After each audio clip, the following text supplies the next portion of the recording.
94.3 The Dude is very grateful to our men and women in uniform. We're proud to recognize local members of our military by turning the spotlight on them right now in our Soldier Salute.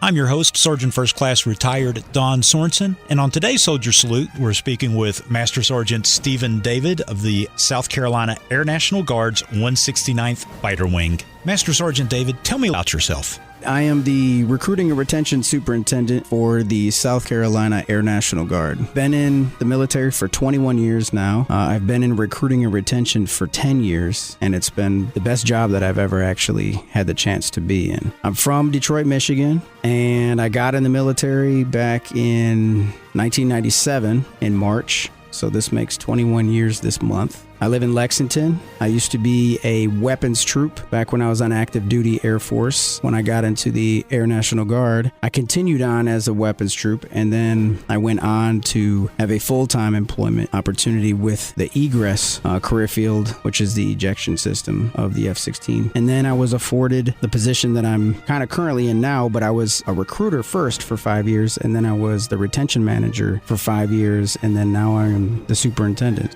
Master Sergeant David, why did you join the military? It's kind of a long story. I don't believe that I had a normal childhood, to be honest with you. It was just my mother and I and my sister, but my sister was older. My mom and I, we kind of bounced around here and there. I moved about 16 times before I graduated high school. I needed some type of structure, just something different. And I've always wanted to be in the military. Ever since I was 9 years old, there was something about the movie Top Gun that kind of put it over the top for me. Once things kind of panned out with my family, I felt more secure in my adulthood to kind of do what I needed to do, and I wanted to serve, and I needed to get out of the environment that I was in. Otherwise, I would have been a product of that environment. So I didn't want to be a part of the problem. I wanted to be a part of the solution, and my solution was getting out of that environment. That's when I went into the United States Air Force. I spent almost 6 years in the active duty, and then once I was about 4 months away from signing on to another re-enlistment, I happened to find out that my mother was ill with breast cancer, my mother being my best friend, and I had a change of life, and I went back home to take care of her. So I went back home and I took care of her for about 1 year and 3 months into her cancer, and luckily she went into remission. When she went into remission, I told her that I needed to continue to serve. Stephen, you dealt with some physical and emotional abuses that maybe one of our young listeners is dealing with. What advice do you have for that person? I remember as a kid, I felt very lost just because of the fact that I was never vocal about what was going on. I wanted to speak to, counselors. I wanted to talk to teachers, but I was too afraid that something was going to happen to my mother. I was just very quiet as a child, but at the same time, my gateway, it was actually singing and the gym. I remember just being probably 12 and always being so active. Even when I was in elementary school, I tried to be in every sport possible. It just did something to me. At the same time, so did singing. So it was kind of like this combination of things that I did that kind of got me by. And I'd sing by myself, but at the same time, I was also very, very athletic too. So I know they don't go hand in hand, but as far as someone out there is going through the same type of situation and no one really knows, it's hard for me to say this. You really just have to own it. And what I mean and own it is just know that this is a learning experience because of the fact of what you are going to learn and what type of person you will be after this, especially if you take the right path. You just really become self-aware. I know for me, I just treat people a lot differently. I have to because I just have too many memories of just thinking about what it could be. Steve, I'm sitting across from you. You're a big, strong guy. You've used exercise as an outlet, but you've also used song as an outlet, and that led to an unexpected door opening for you.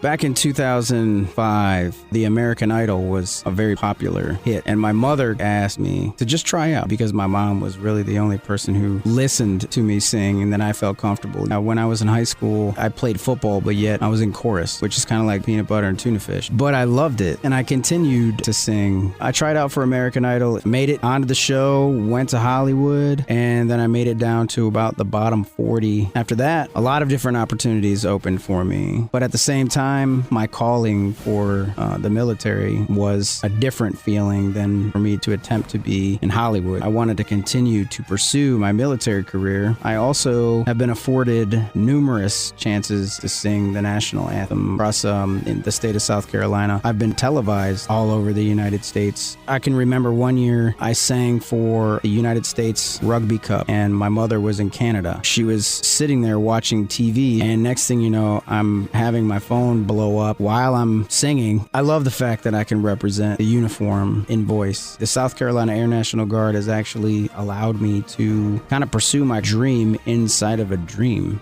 Stephen, I've heard you sing the national anthem on NASCAR races, fishing events, different occasions that I've been in attendance, and I think you do an amazing job. Thank you. When you see a national sports figure take a knee, that has to have an impact on you.